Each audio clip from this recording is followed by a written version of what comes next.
புன்னவனத்தினில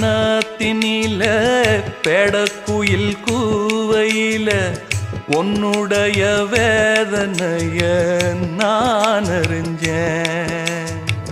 பொங்கலத்தில் மாலையிட ஒன்னிரண்டு தோளத்தொட என்ன தவம் செஞ்சேனோ என் மாமா.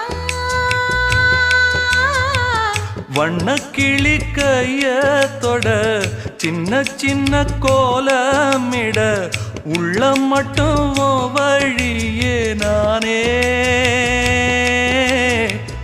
உள்ளம் மட்டும் வழியே